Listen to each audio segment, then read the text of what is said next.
It was Sunday, and the whole population were in the street, thickly overgrown with grass and strewn with clumps of dried mud.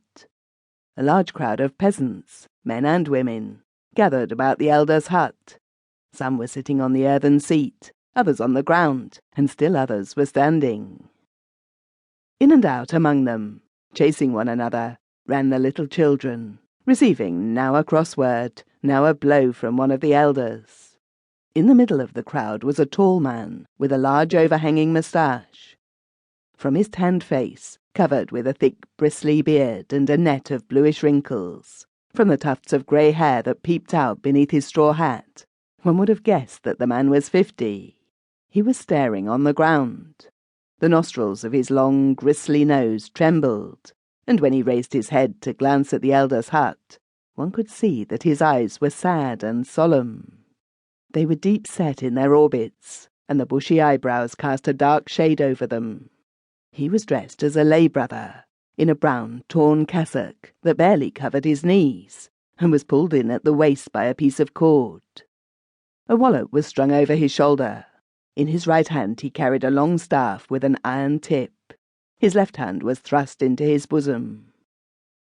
The people surrounding him eyed him suspiciously with derision and contempt. They were manifestly overjoyed at having caught the wolf before he had brought any harm to their flock.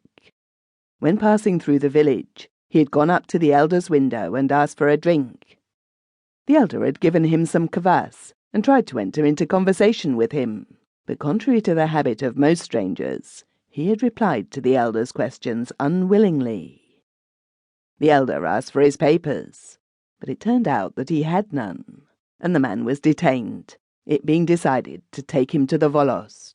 The elder chose the village policeman as his convoy, and was now in the hut, getting him ready for the journey, while the prisoner remained outside, amid the laughter and jeers of the crowd. The prisoner had been placed by a willow, and he stood there, leaning his bent back against it. A mole-eyed old man with a foxy face and a grey-pointed beard appeared on the doorstep. Sedately he lowered his legs in long boots from one step to the other, and his round belly shook solidly beneath the long printed cotton shirt. Behind his shoulder the square bearded face of the policeman could be seen. "Do you understand, Efimushka?" the elder asked of the policeman. "It doesn't take much understanding. I know all. I, the Smolensk policeman, have got to take this man to the magistrate, and nothing more." He said these words slowly, with a comic solemnity, and winked at the crowd. "And the paper?" "The paper is in my bosom." "All right, then," the elder said approvingly. Then, scratching his side violently, he added, "Go then, and God be with you." "Shall we go? March, father?" the policeman said, smiling to the prisoner. "They might let us have a cart at least," the latter responded. The elder laughed. "A cart? What next? There are many of your feather tramping through the fields and villages. There are not enough horses for you all. You can get there very well on foot. The idea!" "Never mind, father, let us start," the policeman said encouragingly. "We haven't got far to go, only about a score of versts in all, with God's will. Not so much, perhaps. We'll get there quickly enough, you and I, and then you can rest. In a cell," the elder added. "Never you mind," the policeman went on hastily. "A man can rest even in prison when he's tired, and then a cell is very cool after a hot day. Not at all bad, I assure you." The prisoner looked his convoy up and down.